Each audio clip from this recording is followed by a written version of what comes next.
Okay, picture this. It's 3 a.m. and you're wide awake, staring at the ceiling. But you're not counting sheep, you're counting invoices, wondering if that next payment will arrive in time to cover payroll. Sound familiar? Yeah. I've definitely been there a few times. Look, we get it. Cash flow can be a real nail-biter for UK contractors. Absolutely. That's why we're doing a deep dive today on a LinkedIn article that promises to stop the money leaks. It's titled, Stop Hemorrhaging Money. Yes. 7 Cash Flow Hacks Every UK Contractor Needs. And let me tell you, that title isn't just clickbait. It highlights a real vulnerability in the construction industry. Right. I mean, 82% of UK construction businesses don't use proper cash flow forecasting. That's a staggering number. It's like setting off on a cross-country road trip with a half-full tank and no map. You might eventually reach your destination, but it's going to be a bumpy ride. And in the world of construction, those bumps translate to missed payments, budget overruns, and sleepless nights. Forecasting is about anticipating those twists and turns. So it's less about predicting the future with absolute certainty and more about having a flexible roadmap. Exactly. And every project, big or small, plays a role in that journey. You've got to look at the big picture, those income streams, your expenses, and when they're likely to hit. Okay, let's unpack that a bit. What are some of the core elements contractors should be considering when it comes to those income streams and expenses? Well, for income, it's not just about the final contract amount. It's about when are those payments coming in? Are you getting regular progress payments, or is it one lump sum at the very end? And for expenses, think about everything from materials and labor to permits, insurance, even those software subscriptions we all rely on these days. It's amazing how those smaller expenses can add up if you're not paying attention. And speaking of staying ahead of the game, this article really hammers home the importance of deposits. Absolutely. Getting that upfront payment is like setting a strong foundation for your project, financially speaking. It's about sharing the financial load, right? Instead of you shouldering the burden of materials and initial labor costs, that deposit provides a much-needed cash injection at the beginning of a project. Exactly. It also helps mitigate risk. Imagine a client dragging their feet on payments later on. If you've already received a deposit, you're in a much stronger position. That's like a financial safety net, especially in those early stages when you're investing heavily. But what about keeping that cash flowing smoothly throughout the entire project? The article highlights progress payments as a game changer. Think of it this way. Would you rather receive £10,000 in one go after 6 months of work, or £2,500 every month? My bank account would definitely prefer the latter. Exactly. Progress payments are like hitting those mini milestones throughout your project. They keep the cash flowing, which means you're not left high and dry when those unexpected expenses inevitably pop up. And I imagine it also helps keep the client more engaged with the project's progress. They're seeing where their money is going, which can reduce those awkward payment conversations down the line.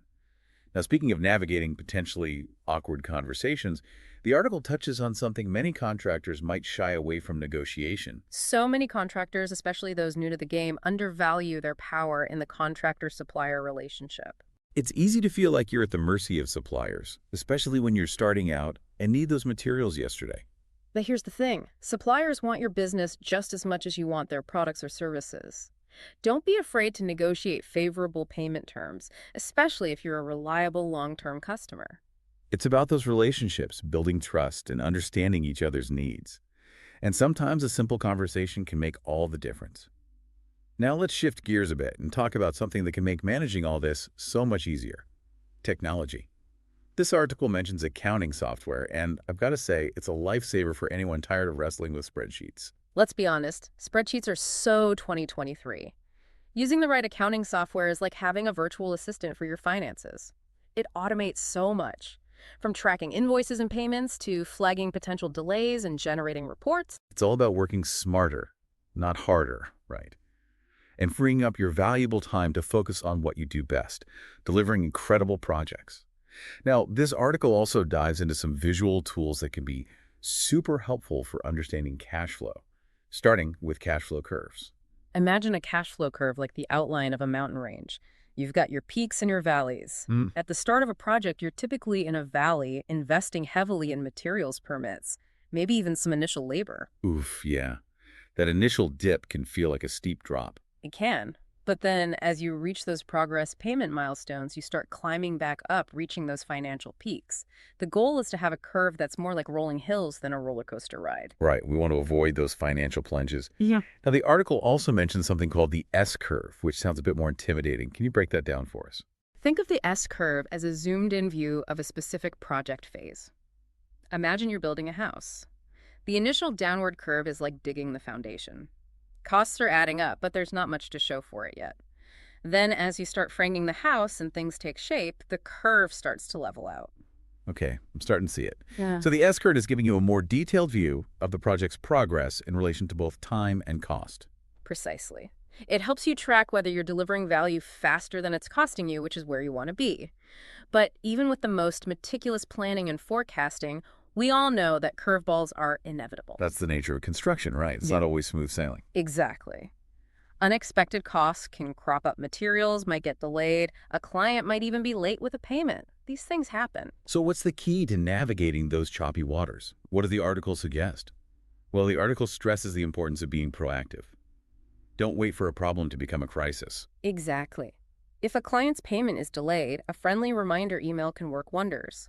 And if a key material suddenly skyrockets in price, well, exploring alternatives or revisiting your pricing can keep things on track. It's like having that contingency plan for those just-in-case scenarios, right? Precisely. And one of the most powerful contingency plans you can have is a healthy cash reserve. Yeah, the article's take on building that financial cushion really resonated with me. It's like having that emergency fund, but for your business, it can mean the difference between weathering those inevitable storms and finding yourself in dire straits. It provides peace of mind, knowing you can cover those unexpected expenses or navigate those seasonal slowdowns without putting the entire business at risk. You know, I once worked with a contractor who called his cash reserve his sleep soundly at night fund. He knew that even if things got tough, he had a buffer to fall back on. I love that. And, it's interesting. We've been talking a lot about numbers, spreadsheets, those financial peaks and valleys, but good cash flow is about so much more than just the bottom line, isn't it? Absolutely. It's about the confidence and freedom it gives you.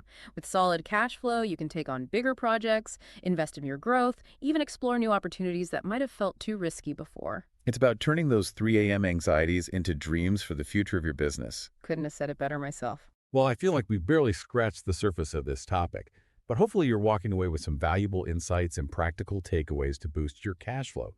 If you're eager to dive deeper, I highly recommend checking out the full LinkedIn article. It's packed with even more actionable advice. But before we wrap up, I want to leave you with this. What's one small step you can take today to improve your cash flow? Maybe it's sending that invoice a day early, having a conversation with your supplier about payment terms, or setting aside a small amount each month to start building that cash reserve. Whatever it is, take action and watch your business thrive. Until next time, happy building.